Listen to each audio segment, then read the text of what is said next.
Thank you so much sir. ప్రతి ఒక్క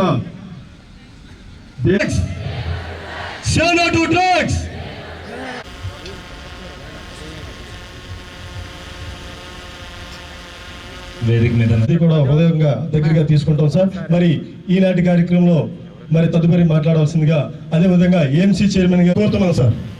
please command sir. జిల్లా అధికారులకు అందరికీ కూడా నా హృదయపూర్వక నమస్కారాలు తెలియపరుస్తున్నా. అలాగే యువత ఎవరైతే ఈ కార్యక్రమంలో భాగస్వామి చేస్తామా ఏలూరుని. గుడ్, థ్యాంక్ యూ ఈ ఆపర్చునిటీ ఇచ్చినందుకు.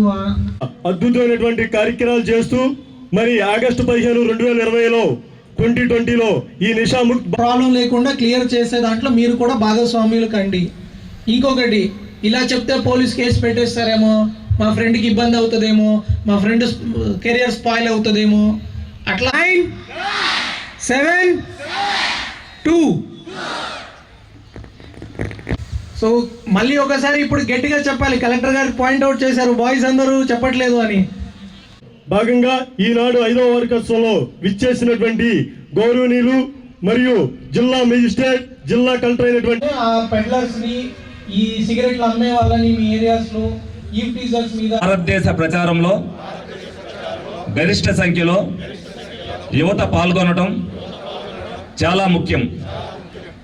నషాముక్త భారత్ అభియాన్ కింద మార్చడానికి దృఢమైన నిర్ణయం తీసుకుందాం నా రాష్ట్రాన్ని. కాబట్టి మనందరం కలిసి మన ఆంధ్రప్రదేశ్ రాష్ట్రాన్ని కానీ సినిమాల ద్వారా కానీ మనం అందరం కూడా చూస్తున్నాం.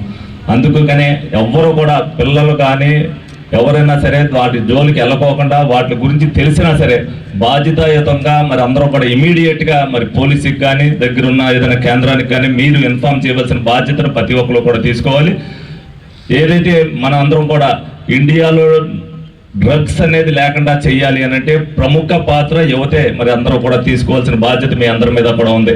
అదేవిధంగా ఏలూరు నియోజకవర్గంలో కూడా ఫస్ట్ వచ్చిన కాడి నుంచి కూడా ఎస్పీ గారి ఆధ్వర్యంలో డ్రగ్స్ మీద ఏదైతే ఉన్నదో అనేక మంది ఎక్కడైతే పాయింట్లు ఉంటాయో అన్ని కూడా చేసాం. ఇవాళకి మ్యాక్సిమం డ్రగ్స్ లేని ఏలూరుగా మనం చూడటానికి ఇంకెంతో లేదు. ఎంతో టైంలో మనం డ్రగ్స్ లేని ఏలూరు అనేది మనం చూస్తాం. ఈ గంజాయి కానీ ఇది కానీ ఏదైతే వచ్చినప్పుడు విచ్చలవిడిగా 2024కు ముందు ఉంది. ఒక్క సంవత్సరంలోనే మరి 75 నుంచి 80% మరి దాన్ని అంతటా కూడా నిర్మూలించడం జరిగింది.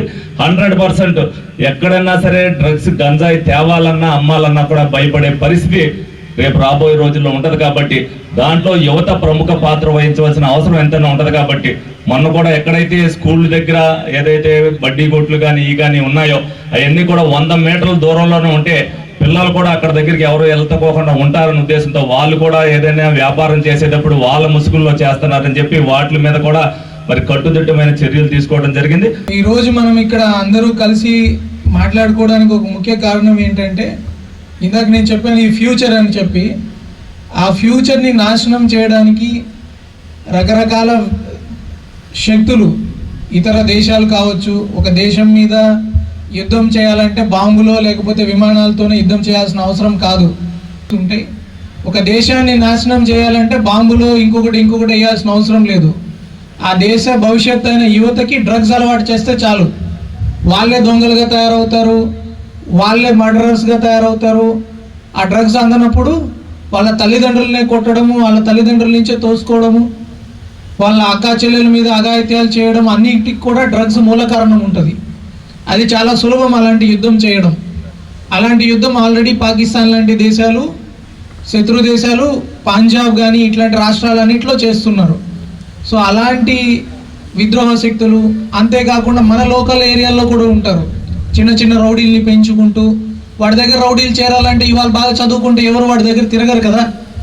మీ భవిష్యత్తుని చెడగొట్టి మీరు దేనికి పనికి రాకుండా 4-5 పోలీస్ కేసులు మీ మీద అయితే, లేకపోతే మీకు గంజాయి ఇంకొకటి అలవాటు చేస్తే, అప్పుడు ఆ పోలీస్ ప్రొటెక్షన్ అని అక్కడని ఇక్కడని వాడి చుట్టూ తిప్పుకొని వాడు ఒక రౌడీ షీటర్ మిమ్మల్ని తిప్పుకుంటూ ఉంటారు. అలా అలవాటు చేయడానికి చాలా శక్తులు మీరు సన్మార్గంలో వెళ్తున్నా కూడా మీ చుట్టూ ఉంటాయి. కాలేజ్లో కొన్ని గ్యాంగ్స్ అని, కాలేజ్ చుట్టుపక్కల సిగరెట్లు అమ్మే వాళ్ళని. సో ఇలాంటి వాళ్ళందరూ మనం ఎందుకులే, మనం బాగున్నాం కదా, మనకి వీళ్ళతో సంబంధం లేదు, ఈ చెడు వ్యక్తుల నుంచి మనం వెళ్ళట్లేదు కదా అని మనము సైలెంట్గా ఉంటే, ఒక చెడు జరిగేటప్పుడు దాన్ని చూసినప్పుడు ఖచ్చితంగా మనం 1972 నెంబర్కి ఫోన్ చేయడము, 112కి ఫోన్ చేసి చెప్పడము, ఇలా చేస్తే మనకేం ఉపయోగం? ఎందుకు చెప్పాలి మనం? చాలామందికి భయం ఉంటుంది, 1972కి చెప్తే మళ్ళీ నన్ను ఏమన్నా చేస్తారేమో. అమ్మాయిలు కూడా ఉంటారు చాలామంది, బండ్ల మీద తిరుగుతూ గంజాయి ఇది కొట్టేసి వాళ్ళు స్టంట్లు చేస్తూ అలాంటివి ఏడిపించడం అట్లాంటివి చేస్తున్నప్పుడు మనం ఎందుకు చెప్పాలి? మనం చెప్పి పోలీస్కి ఇన్ఫర్మేషన్ ఇచ్చి వాళ్ళని కంట్రోల్ చేయకపోతే రేపొద్దున వాళ్ళు మన ఇళ్ళలో కూడా దొంగతనం చేయొచ్చు, మన ఫ్యామిలీ మెంబర్స్కి కూడా ఇబ్బంది పెట్టచ్చు. ఇట్లాంటి డ్రగ్స్ అట్లాంటివి సేవించి యాక్సిడెంట్లు గురి చేస్తే మన వాళ్ళు కూడా ఇబ్బంది పడవచ్చు. ఈ మాస్ ప్లెడ్జ్ తీసుకున్న వాళ్ళు అది 100% ఫాలో అవ్వాలి. ఇంకా చాలా మందికి కూడా ఈ మెసేజ్ ని కన్వే చేయాలి. ఇలా భాగంగా ఈ రోజు మనం మాస్ ప్లెడ్జ్ చేస్తాము. సో ఆల్రెడీ మన ఎమ్మెల్యే గారు చాలా చక్కగా ఇది మనం ఎట్లా ఏలూరు జిల్లాని తీసుకురావాలని చెప్పేసి మన నెక్స్ట్ ప్లాన్ ఆఫ్ యాక్షన్ కూడా చెప్పడం జరిగింది. ఎస్పీ గారు ప్రస్తుతానికి ఏం చేస్తున్నాము, ఎట్లా చేయబోతున్నాము కూడా మీకు చెప్పడం జరిగింది.